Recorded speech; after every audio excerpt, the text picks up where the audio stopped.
우리 이 시간 함께 옆 사람과 한번 손을 잡아보시겠습니다. 이렇게 손을 잡으시면서 인사하겠습니다. 예수님 손 꼭 잡으시기 바랍니다. 예수님께서는 이 손 놓지 않으십니다.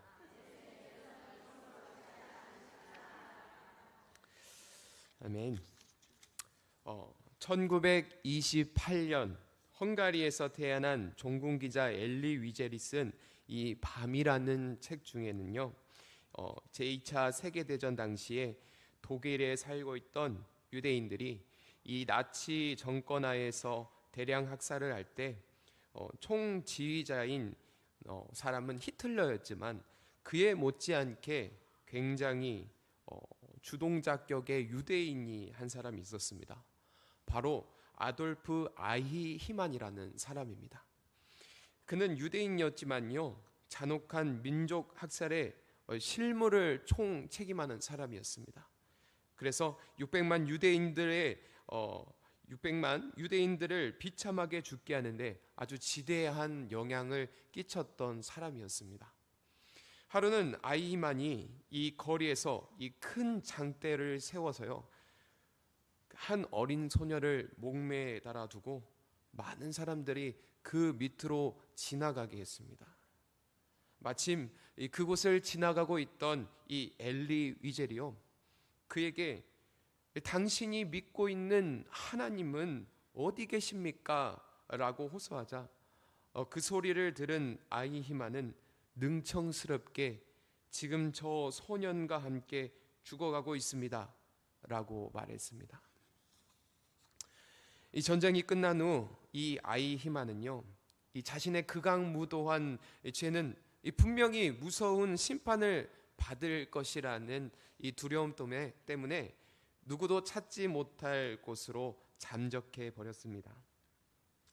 그러나 이 아르헨티나 어느 시골에까지 숨어들었고 이름까지 개명해서 숨어 있었지만 이 유대 비밀 경찰들에 의해서 체포되었고 전범 재판소에 서게 되면서 처참한 최후를 맞이하게 되었습니다. 이에 엘리 위젤은요, 그의 책을 통해서 다시 하나님은 어디 계신가? 라고 두 번째 질문을 던지면서 이렇게 답했습니다. 하나님은 지금 아이히만을 심판하고 계시구나. 성도 여러분, 이 강하다는 이유로 약자를 괴롭히고 또 약자의 아픔보다는 자신의 유익을 더 따지는 사람들이 있습니다. 내가 강자일 때는 이 강자만이 누릴 수 있는 이러한 우위를 점할 수 있죠. 하지만 그 강함은 영원히 누릴 수가 없습니다. 언제는 약해질 때가 오죠. 이러한 사실을 많은 사람들이 알고 있지만 머리로는 알고 있으면서도 내려놓지는 못하고 살아갑니다. 오늘 말씀에서도 이러한 모습에 빠져서 있는 바벨론이라는 나라가 있는데 이 바벨론을 하나님께서는 심판하고 계십니다. 이 성경 말씀에서 하나님의 이 도구로 사용되어진 사람들은요, 이 되게 긍정적인 의미로 사용되었습니다. 창세기 6장 9절 말씀에 보니까 이렇게 쓰여 있습니다. 이것이 노아의 족본이라. 노아는 의인이요 당대의 완전한 자라. 그는 하나님과 동행하였으며. 이 노아는 당대의 의인으로서 하나님께서는 그를 방주를 만들기 위한 도구로 사용하셨습니다. 그를 통해서 모든 생명이 새롭게 시작할 수 있도록 도구로 사용하셨죠.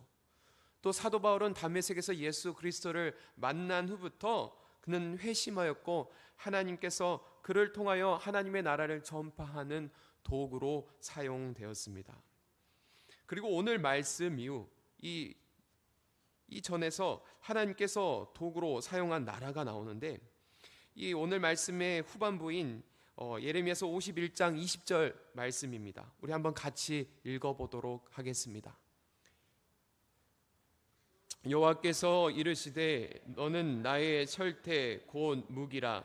나는 내가 나라들을 분쇄하며 내가 국가들을 멸하며. 이 위 말씀에서와 같이 그리고 예레미야에서의 말씀들을 보면서요, 우리가 알 수 있는 사실이 한 가지가 있습니다.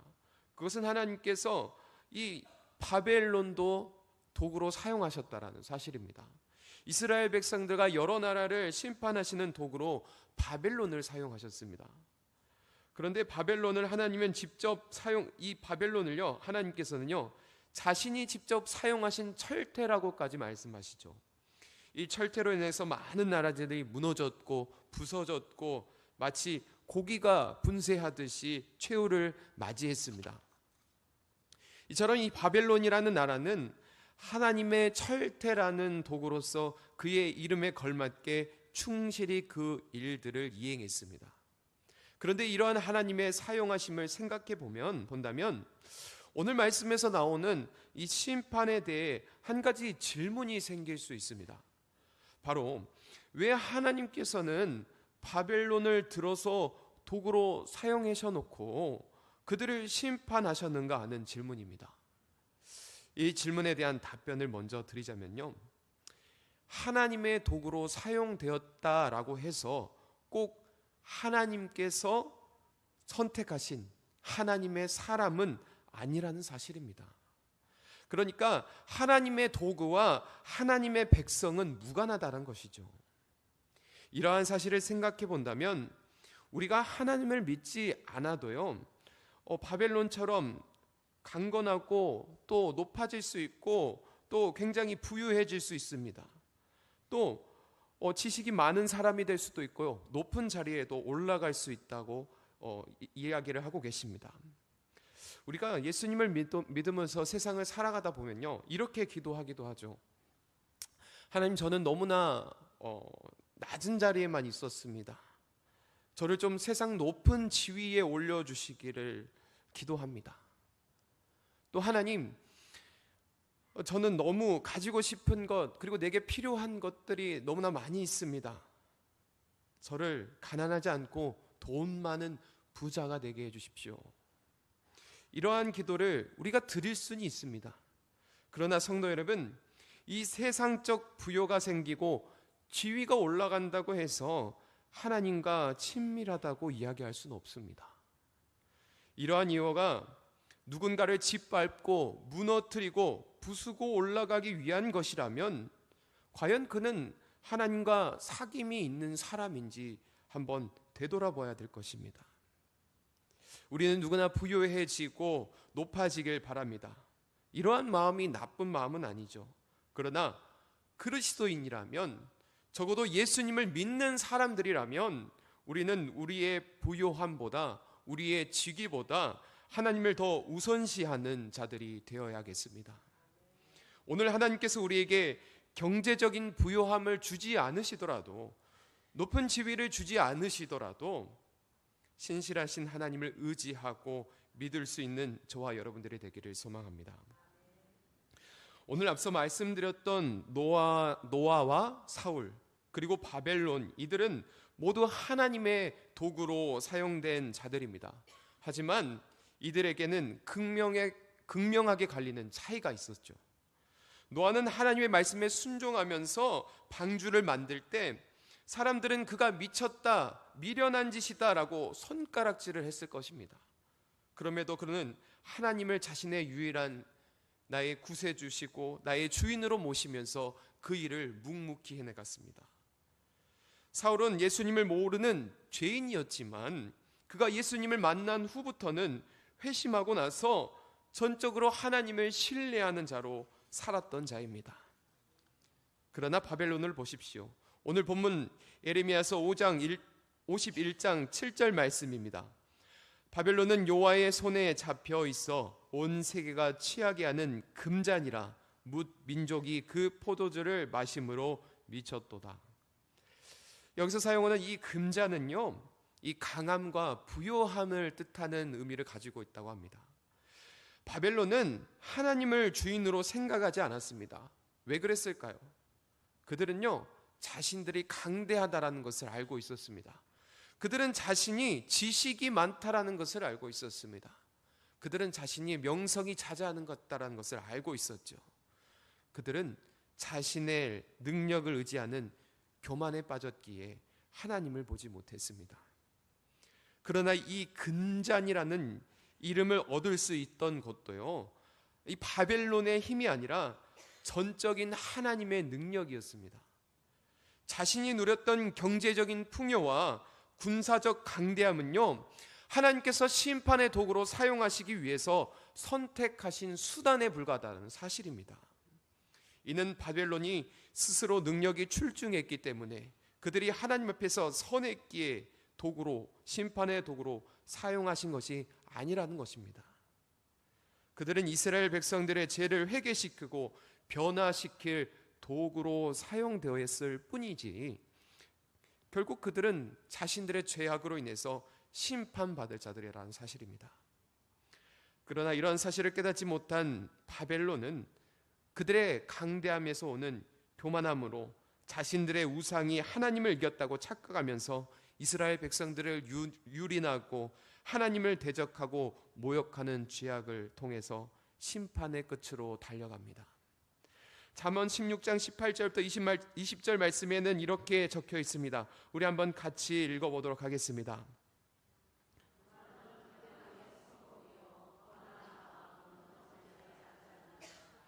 겸손한 자와 함께하여 마음을 낮추는 것이 교만한 자와 함께하여 탈취물을 나누는 것보다 나으니라. 삼가 말씀에 주의하는 자는 좋은 것을 얻나니 여호와를 의지하는 자는 복이 있느니라. 아멘. 교만은요, 패망의 선봉입니다. 거만한 마음은요, 넘어짐의 앞잡이가 되는 것입니다.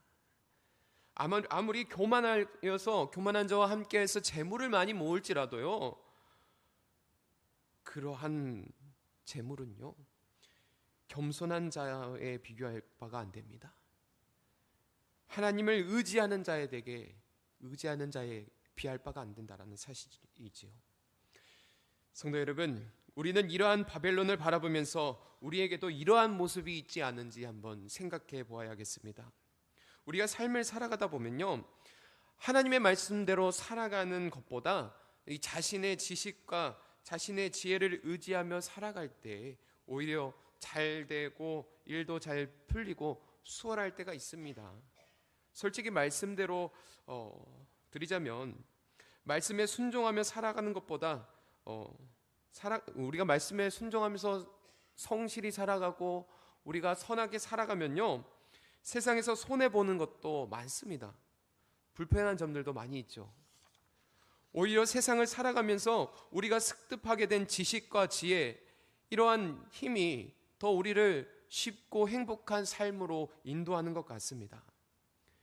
그리고 그렇게 세상 중심적인 생각의 삶을 살아가다 보면요, 우리는 스스로 하나님을 의지하기보다 나를 의지하는 우리의 자신의 모습을 보게 됩니다. 그러나 이러한 교만은요, 결국 우리를 패망의 길로 인도하는 최악의 지름길입니다.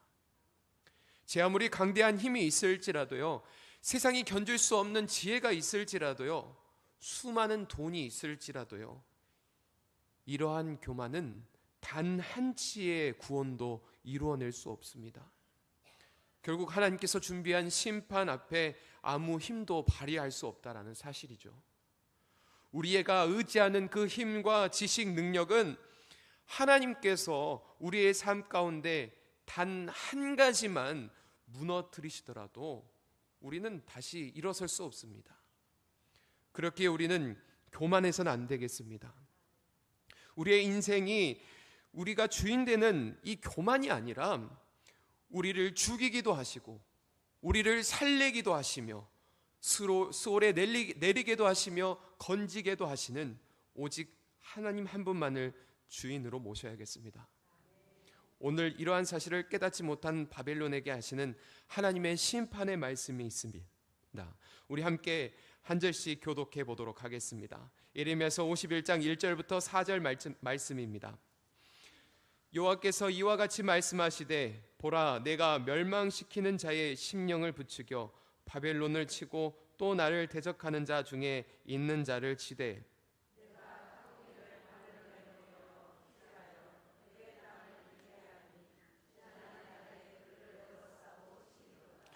활을 당기는 자를 향하여 갑옷을 입고 일어선 자를 향하여 쏘는 자는 그의 활을 당길 것이라. 그의 장정들을 불쌍히 여기지 말며 그의 군대를 전멸시켜라. 함께 읽겠습니다. 죽임을 당하여 엎드러질 것이요 관통상을 당한 자가 거리에 있으리라. 오늘 교만하고 오만하여 당신을 대적하는 바벨론을 향하여 하나님께서는 심판을 준비하신다라고 말씀하십니다. 그런데요, 이 심판이요, 하나님께서 굉장히 세심하게 그리고 명확하게 준비하십니다. 먼저 그들을 증오하는, 그러니까 이 강대국으로 인하여서 피해를 봤던 그 많은 나라들, 증오하는 나라들이 한데 모여서 이 바벨론을 칠 것인데 대비할 틈도 없게 하시겠다고 말씀하십니다. 그리고 그들을 키질하듯이 그 땅에서 축출시키시고 수많은 공격과 사륙으로 인해서 바벨론에 있는 모든 자들이 심판을 받게 될 것이라 말씀하십니다. 그리고 혹여나 살아남는 자가 있을지라도 그 땅을 철저히 파괴하셔서 사람들이 살 수 없는 황폐한 땅으로 만들어버리겠다라고 말씀하고 계십니다. 이 하나님께서 준비하시는 심판은요, 단순히 심판한다라는 이 언어적인 말씀이 아니라요, 이 심판을 위해서 하나님께서 직접 개입하시고 이것을 정말 세밀하게 준비하시고 하나님의 구체적인 방법으로서 이행하여서 피할 수 없는 완벽한 심판을 맞이하게 된다라고 말씀하십니다. 성도 여러분, 공의의 하나님의 모습은 바로 이러한 모습입니다. 하나님은요, 죄악을 절대 좌시하지 않으십니다. 그 죄악을요, 완벽하게 심판하시는 분이십니다.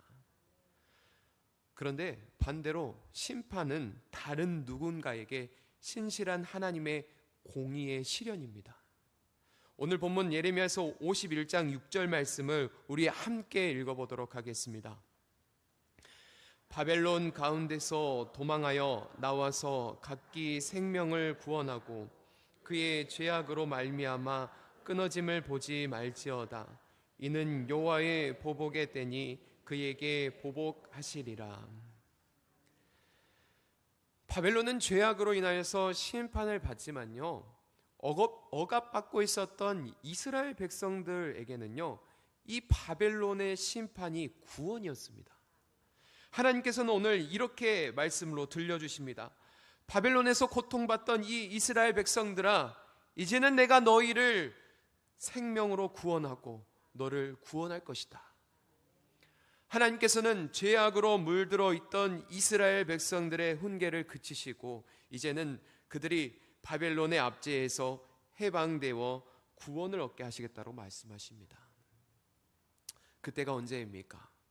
바로 여호와의 보복의 때입니다. 바벨론은 죄악으로 심판당하게 될 것이고 반대로 심판이 이스라엘 백성들에게는 하나님의 회복하심과 은총의 시점이 된다는 사실입니다. 그런데 이거 참 하나님 너무하신 것 같습니다. 이렇게 회복하게 하실 거면 이 70년이라는 긴 세월 동안 고생시키지 마시고 그 전에 좀 빨리 회복해 주셨으면 좋았지 않았을까라는 생각이 들기도 합니다. 사실 이스라엘 백성들을 생각하시는 하나님께서도요, 당신의 이 애잔한 마음을 오늘 본문 5절 말씀에 이렇게 나타내고 있습니다. 우리 함께 말씀 5절도 함께 읽어보도록 하겠습니다. 5절 말씀입니다. 이스라엘과 유다가 이스라엘의 거룩하신 이를 거역함으로 죄가가 땅에 가득하나 그의 하나님 만군의 여호와에게 버림받는 호라비는 아니니라. 이 말씀을 좀 과장해서 풀이하자면 정말 말 안 듣는 아들, 정말 죄만 많이 짓는 아들이지만 내가 그럼에도 불구하고 내가 너의 아버지이기 때문에 너를 용서하고 너를 사랑하기 때문에 너를 받아들이겠다는 그 말씀에 애잔함이 들어와 있습니다. 하나님께서는 당신의 백성이 아파하고 고통하는 것이 편하지만은 않으셨습니다. 오히려 더 아픈 고통이었고 더 큰 슬픔이셨죠.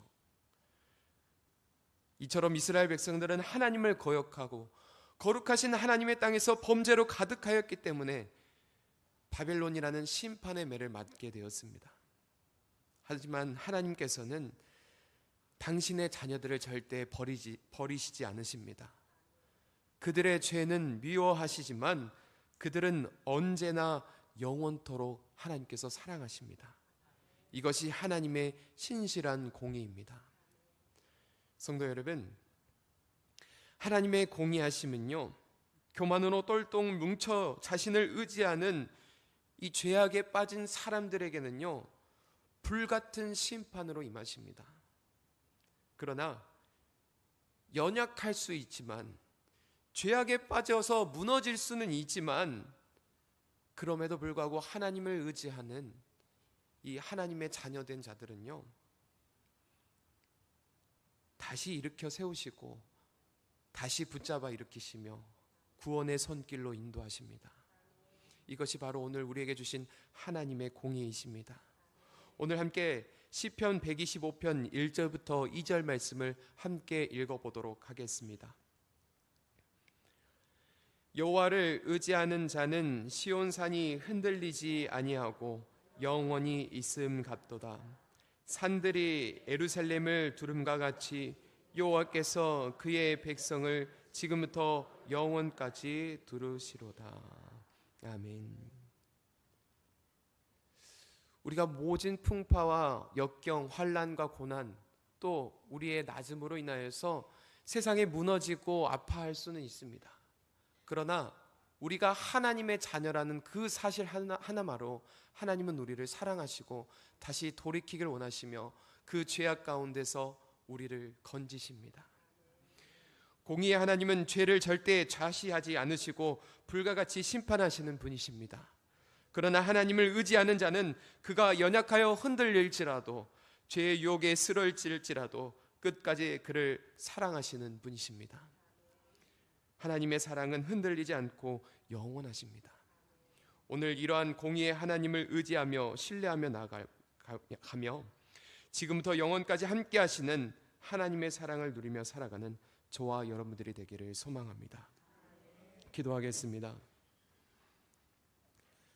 사랑과 공의의 아버지 하나님, 하나님께서 우리에게 주신 말씀을 통하여서 하나님, 우리 마음이 찔리고 아파할 수밖에 없음을 고백합니다. 우리는 죄악에 무너지고 유혹에 무너지며 많은 시험 가운데서 흔들릴 때가 있음을 고백합니다.